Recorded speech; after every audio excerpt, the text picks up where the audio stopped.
Good. So, well, thank you guys for joining me, and thank you all for tuning in this evening. I'm thrilled to be welcomed, or I'm thrilled to welcome and be joined by Holly Nelson and Maxwell Foster, our fantastic artists this evening. Thank you both for such a beautiful performance. And we're so happy to be able to share this music with you. For those of you who are watching, please don't be shy about putting questions or comments in the chat, and we'll try to answer those as much as possible. Anyway, how are you guys feeling? Feeling very exhausted, actually. I've had a long day, but I was so happy to watch the recordings. You guys did such a beautiful job, and thanks once again for giving us that opportunity. It was really satisfying to watch such a well-recorded clip. And Holly, how are you feeling? Yeah, the same, and it's such a beautiful space as well. So it was really a treat to get to perform there, and I'm just really grateful that I had the chance to do it. Yeah, so thank you both. Yeah, and we do have a wonderful team with Nick and Anastasia and Sean and Matt on the tech side. And we've just been so thrilled with the product that they've been producing because it so beautifully not only showcases our space, of course, but the artists that we've been able to feature, including both of you. Now, you're both doctoral students at Peabody, just around the corner. Holly, what has life during COVID been like for you at school? Well, it's been different. I actually had to get a COVID test today, which was not really fun. It was one of those ones they like poke into your nose. Sure. Can't say I recommend it, but I guess, I'm trying to do my part to keep the community safe. In some ways it's good, I think, because, you're able to just focus on studying and practicing. You don't have to do much commuting. I'm actually teaching a bunch of kids in the Baltimore public school system while I'm also doing my DMA. So that has its own challenges, trying to Sure. teach very young children music over Zoom. But I think it's been a mixed bag. Some things are actually translate very well to the online format, and the professors have done a fantastic job at Peabody trying to make everyone feel included and make sure that the online format is working for everyone. Yeah, Max, how have you been handling everything? I can't imagine like going to school, for music school particularly, in an online kind of world. Yeah, I agree with Holly. It hasn't been so bad, actually. I've enjoyed the transition onto Zoom for all of my classes. I like that I don't have to leave my house to go to class. I really do like that. And online lessons have been really interesting. I just was talking today to someone about my teacher, and I realized like I haven't seen her in the flesh for almost a year now.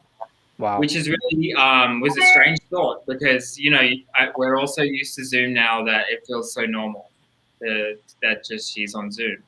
So that's been one kind of, I don't know, con of the pandemic, not being able to have in-person lessons. I guess that's not really such a problem in the big scheme of things. But it's been fine for me, actually. I've managed to kind of focus a little bit more. Also, like Holly was saying, I'm not kind of here, there, and everywhere around Baltimore. It's kind of got me to stay in one place more, and it's kind of centered me in a weird way. That's really good to hear. I think I would go crazy, and I try to do as much teaching of my own in person, just because I like on Zoom. I find it to be just really challenging. So I'm really glad that you guys are both coping so well. We have a question here. Well, comment first. Beautiful concert tonight from Becky. But she wants to know how far along each of you are in your doctoral programs and what are your long-range goals? Max, do you want to start? Sure. Well, I'm in my second year of my DMA coursework. So this is my last semester of taking credits, and then I will be, I think they call it DIP, which is post-residency, where I'll just be fulfilling a number of requirements such as exams and recitals and the thesis. And honestly, I don't really have a 5-year plan like maybe I should have 29. But I love Baltimore. I really love Peabody. I love the teacher that I have here. So at this point, I'm trying to decide whether I'm going to go back to Australia, where I'm from, or stay in the States. And at this point, it's just hard to say, you know. So I guess I see myself, like most musicians, doing a mixture of teaching and performing. And yeah, that's all I really have right now. Well, it's good to be able to keep your options open, right? Mm-hmm. Absolutely. And Holly, what are your, well, I think Holly, you're in your first year, right? So you actually moved and began school during the pandemic, but. That's right. It was pretty busy. At the time that I taped this concert, I was partway through my very first semester of DMA. And like Maxwell, I don't know if I have a 5-year plan or anything like that, but I love teaching. I'm definitely interested in teaching. I found that being in the doctorate program just for my first semester has really helped me become a better writer. I already considered myself a pretty strong writer, but some of the other, classmates in a few of my classes are such phenomenal scholars and writers and public speakers that it was very inspiring, and it really pushed me to dig deeper and, refine my writing and really, examine my thoughts and my arguments about academics with a microscope. So that was great. I think just with my teacher, who I adore, working on just becoming a more polished all-around performer, more confident, working on the most difficult rep I can and trying to really push myself. Now, Holly, I know you do a lot of new music. So what is it like for you to work with composers? And are you able to do a lot of that while you're here at Peabody? Absolutely. So one of the pieces I performed in my program was by a dear friend of mine, Joseph Harkins. And he actually wrote the piece for me. And so he was very excited to have me premiere it. And it was a really interesting process working on this piece with him. He wrote it for me one summer, and we kind of consulted before he wrote it because he had never written anything for a string instrument before. He's an oboist. And so he was really curious what the violin could do and what is idiomatic to the instrument, what is not.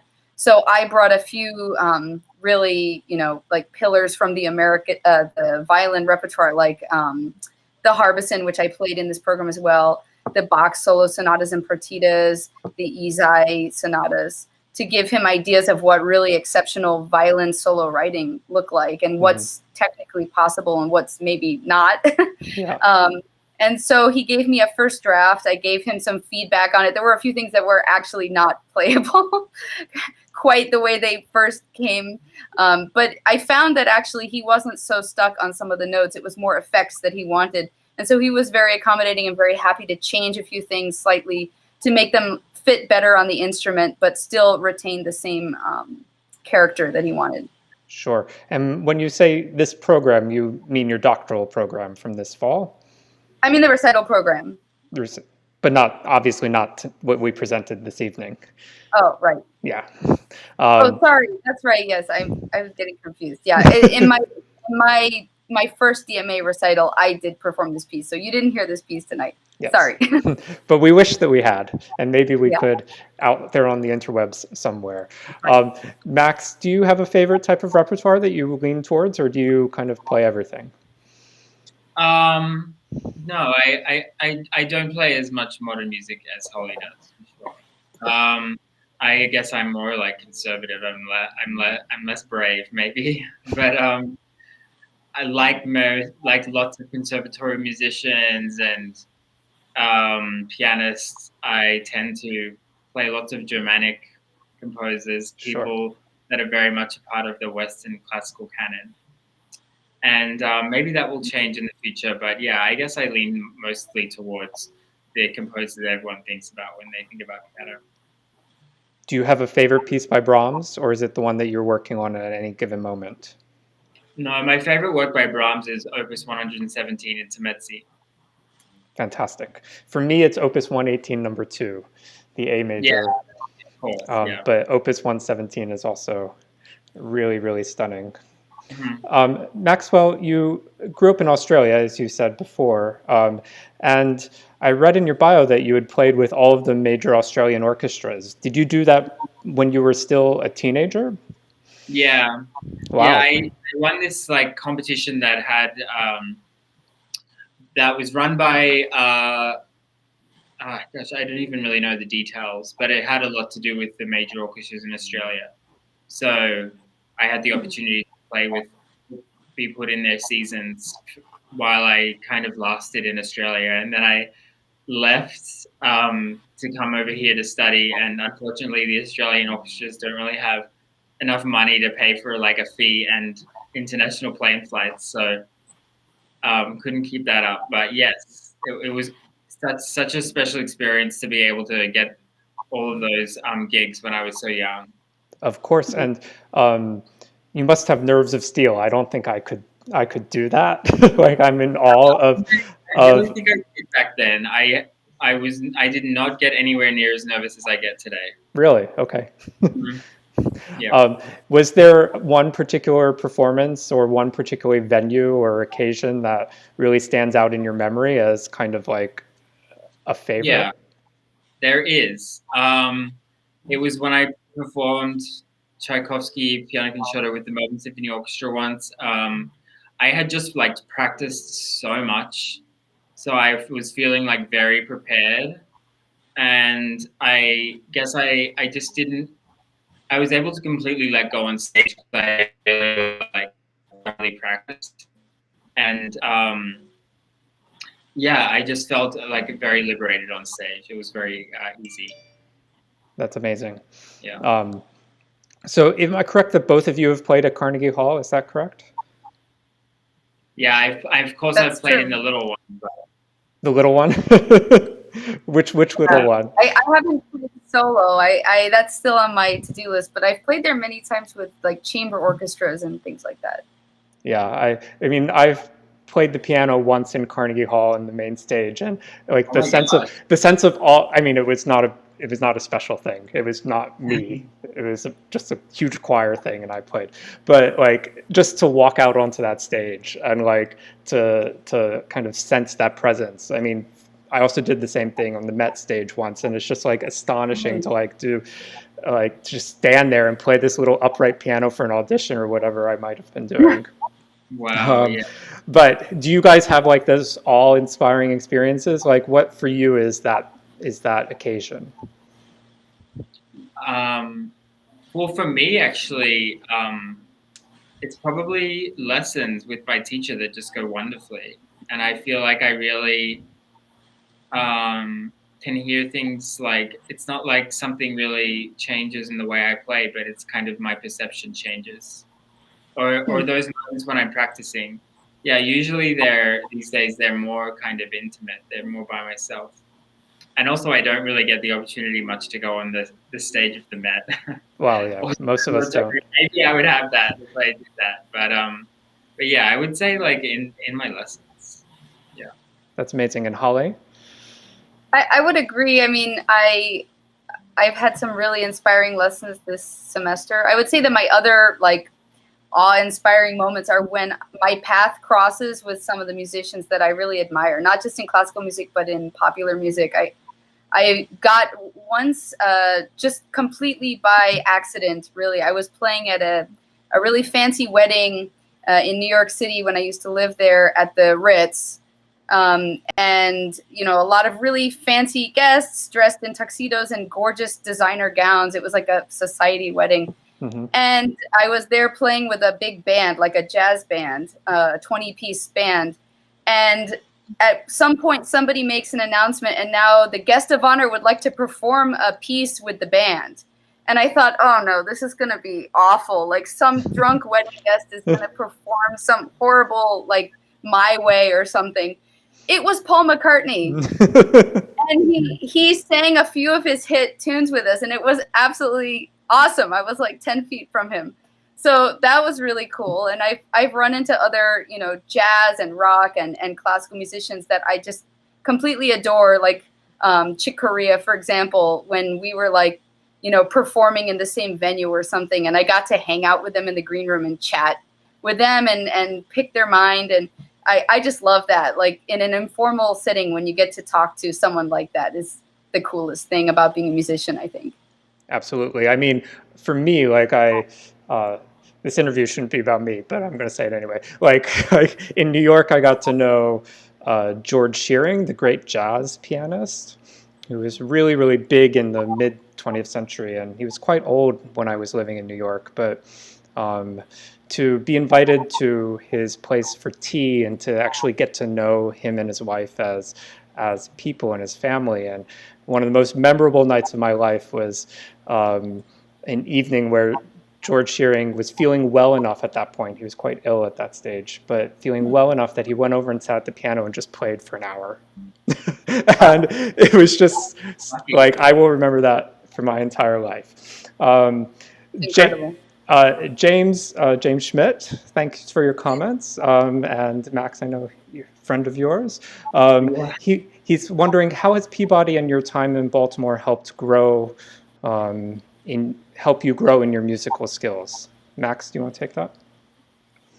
In my musical skills, well, I think being a DMA student has kind of allowed me to have different relationships with the faculty and professors, kind of more personal and more, not so much with the faculty, but with the professors, like you're slightly more kind of like, they treat you more like a human being maybe than a master's student or an undergrad student. So I guess I've like felt like I've kind of matured musically here just because of that new kind of dynamic between myself and my professors. Also, just the teacher I have here is like the most perfect teacher ever. I don't know if she's watching this part. She was watching my performance, but I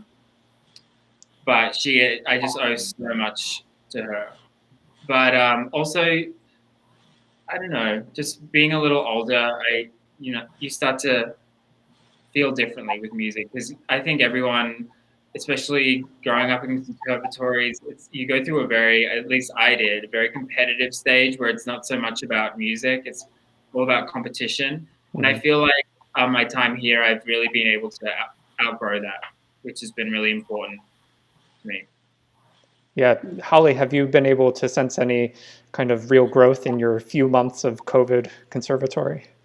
Definitely. Actually, one of the best lessons I've had with my professor was my first lesson back from the winter break, because I had nowhere to go and really no plan. So I just stayed home and I practiced every day for like 5 hours. And it was one of the best lessons I've ever had. I basically memorized, my whole new concerto and played it for him in the first lesson. And he was really pleased with that. And we got to really dig into a lot of the deeper stuff, having already learned all the notes and memorized everything, we immediately were able to get to all the artistry and interpretation. And it's a concerto that I absolutely adore his interpretation of. I mean, I kind of obsessively watched his live performance of it on YouTube over and over and over while I was studying the piece. And that's why I wanted to study it with him, because I do love his recording and his live performance of it so much. So I think just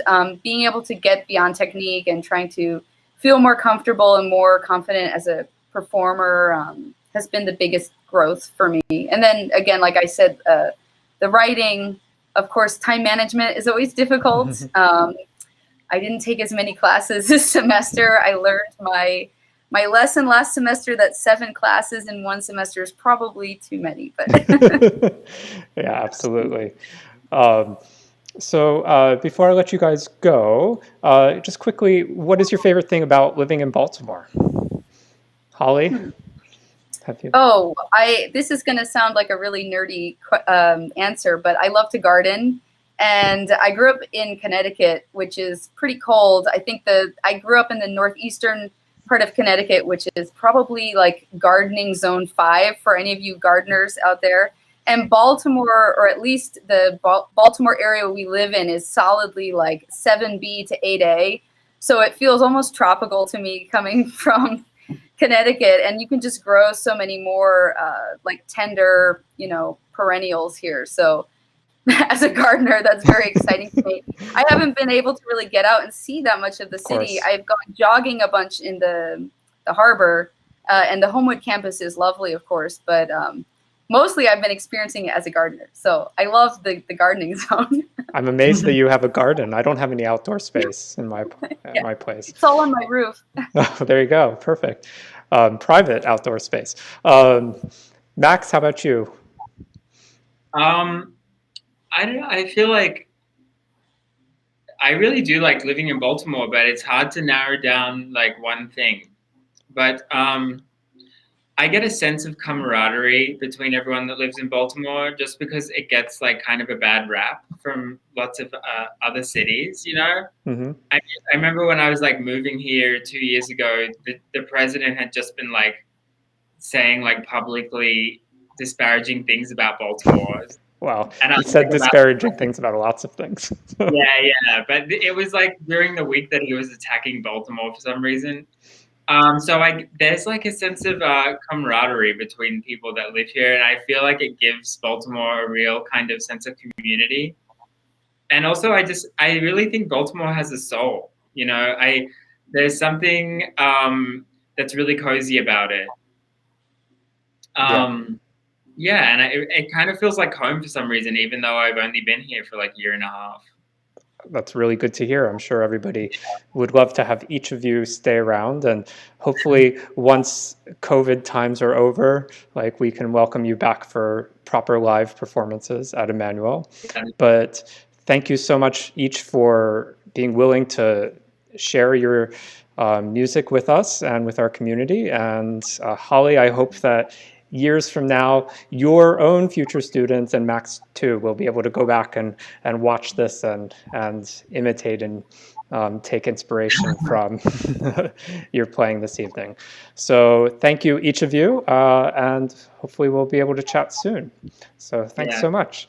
And thanks to everybody for watching, and join us in 2 weeks when we'll present Aaron Sheehan, one of the great early music tenors who happens to live here in Baltimore, won a Grammy Award a few years ago for a disc that he did, and he will be collaborating with Adam Pearl, who's the harpsichord professor at Peabody. So join us in 2 weeks, and thanks both of you for spending some time chatting with me this evening. Thanks, Chris. Thank you so much. Pleasure. Okay, have a great night. Bye-bye.